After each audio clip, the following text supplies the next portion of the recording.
Freedom's Cause, Vignette 3, titled Traditional Marriages. In this presentation, it's needful we begin by recognizing how under the heading of state, all democratic governments that strive to adhere unto the doctrine of freedom are composed of three distinct parts: truth, mercy, and justice. Mercy being found in political parties, as within the United States, whenever members of the Democratic or Republican Party run for office, they do so via the following. They list all the good they will do for their constituents if elected.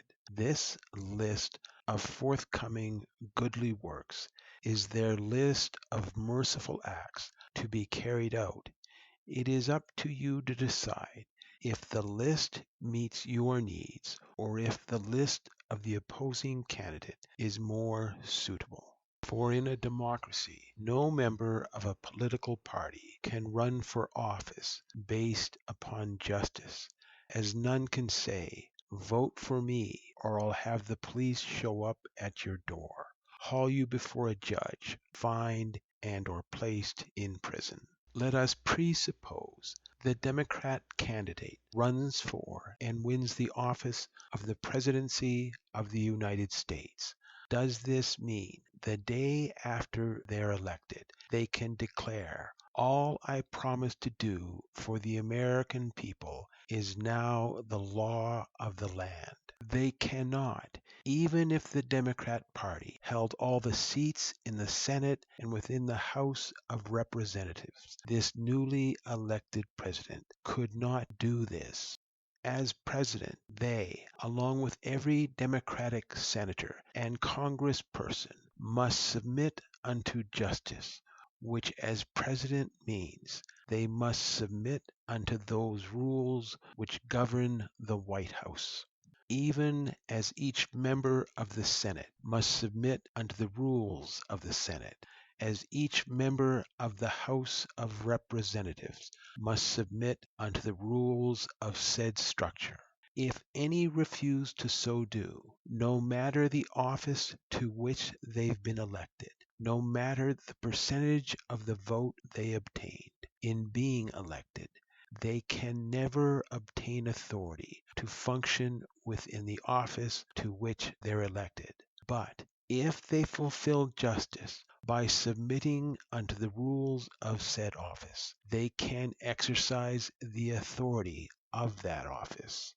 Thus, the Democratic and Republican Party is each an institution of mercy, while the White House, Senate, and Congress is each an institution of justice. In this, I do not state they are perfect institutions of mercy and justice. It is unwarranted to expect this, for as institutions they are operated by we the people. Thus, if any condemn said institutions for not being perfect, in so doing they condemn all. As for the truth, that is what elected officials are responsible to learn and implement as government policy. To, as an institution of mercy, become to the fullness of their capacity the living embodiment of the truth, via becoming its unwavering representative within the offices of government. In so doing, become the means via which said truths are administered unto we the people, and thereby they take on, as it were, the attributes of angels of light. In its fullest meaning, under America's Declaration of Independence, the legal name given for the truth is the Creator or God, as your inalienable rights are derived from the Creator. This stipulates, under the heading of the Declaration of Independence, no American holds the legal authority to deny the existence of a Creator. In having truth, mercy, and justice established as the components that form the doctrine of freedom, the following question is presented. Of these three, is one of them the core element of the doctrine of freedom? To answer this question, it is needful the following is understood. Though a political leader can acquire understandings from the truth, they cannot in and of themselves implement these understandings. As noted, to do so they must submit unto the rules of that institution of justice to which they are elected. Only said institution is endowed with the capacity to give life to any idea a political party holds. Yet of themselves, the White House, Senate, and the House of Representatives do not hold the capacity to endow themselves with an idea. They hold the capacity to give life to an idea, but only those authorized to act as the president, as a senator, or congressperson hold the authority to function within their assigned institution of justice, to seek to have their ideas, those they support, given life. Bearing witness. Only mercy holds the capacity to impregnate these institutions of justice with ideas. Only these institutions of justice hold the capacity to be impregnated by a mercy, to thereby give life unto said ideas, as mercy has the capacity to impregnate. Mercy must be male in gender, as justice has the capacity to be impregnated and endow life. Justice must be female in gender. In turn, what happens when we're caught breaking the laws of the land? We face institutions of justice, the police, courts, a fine, or a jail term. As the doctrine of freedom functions by these institutions, it means freedom is justice based. It means freedom in being justice based is female in gender. If you hold to the belief that within the framework of government, for the act of procurement to transpire between mercy and justice, they must be legally and lawfully bound together, then your willingness to sustain said belief via becoming the living embodiment of your beliefs stipulates you must sustain the doctrine of chastity, in that you will not enter into a sexual relationship prior to marriage, that you, in like manner as the governments that represent you, will only do so once you are legally and lawfully bound together as husband and wife. For the point of your government and the institutions thereof is to represent you, the people. But if you, the people, do not believe in that which your elected officials and democratic institutions represent, they cannot represent you. Rather, you stand in opposition to them.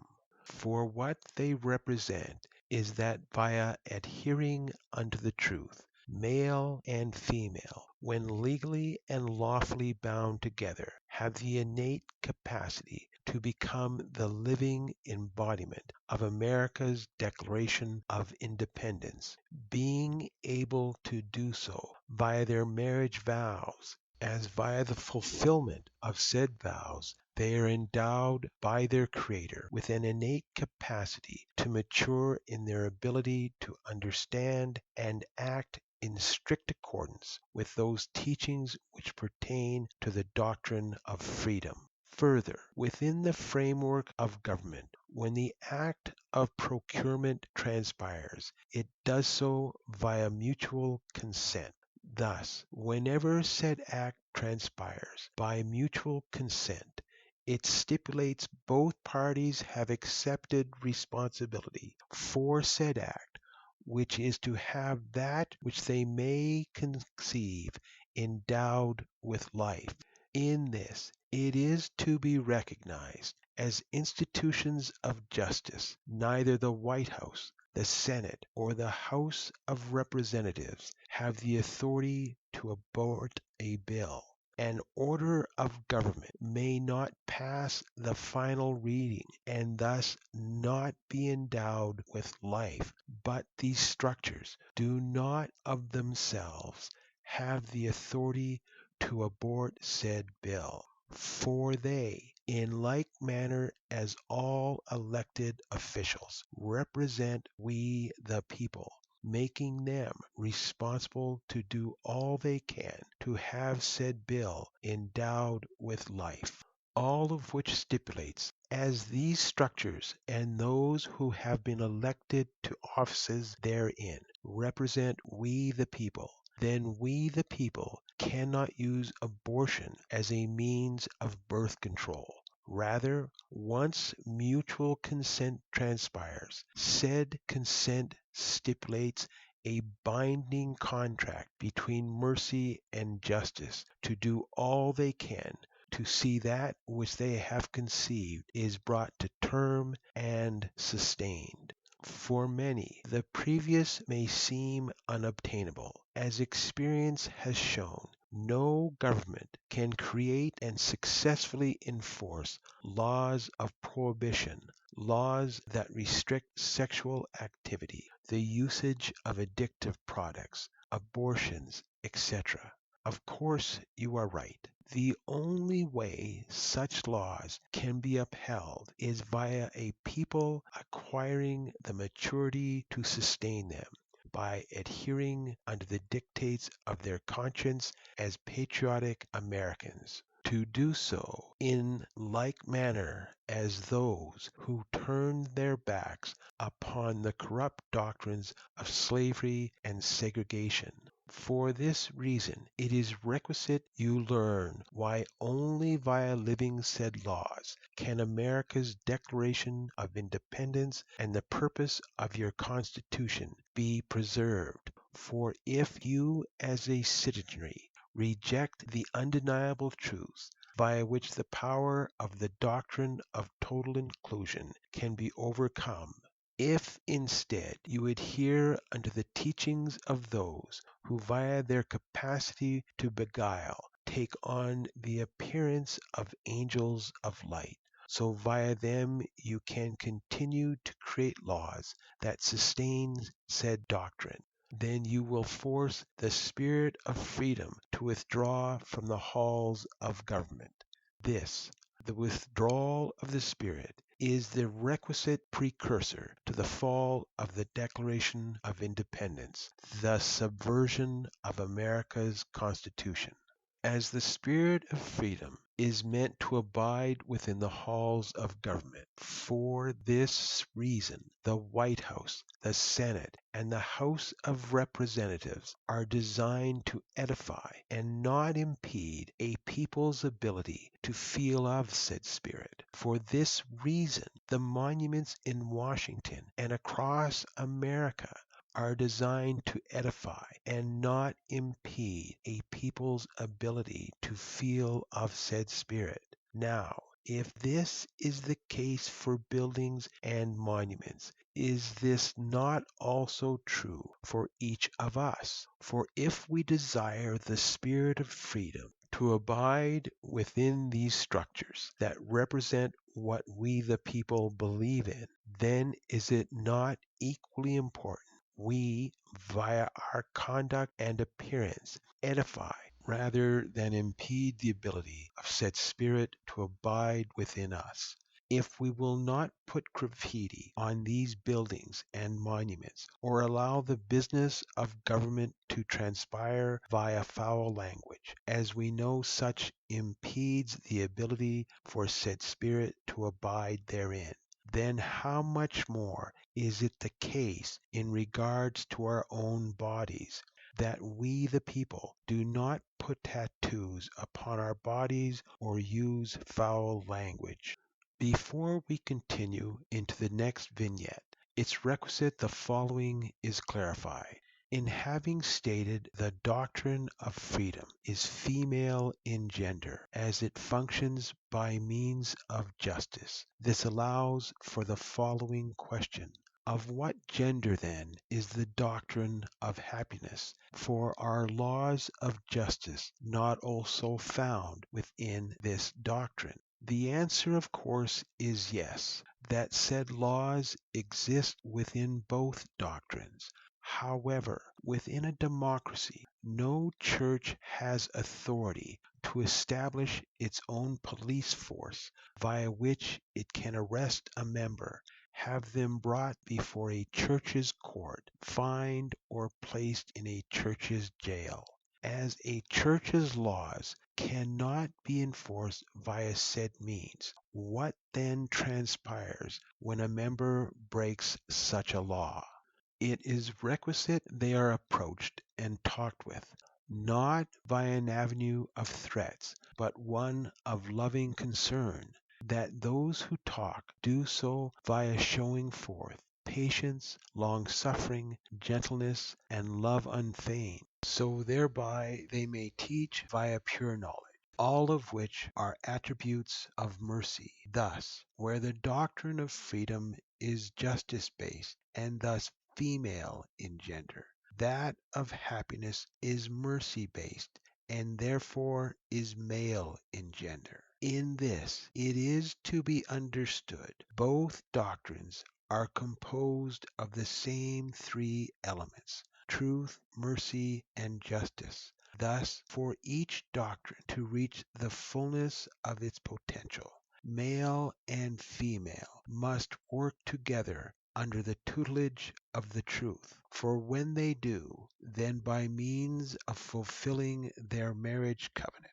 they acquire the freedom to be happy, and can thereby obtain happiness within their freedom, until they achieve the fullness thereof.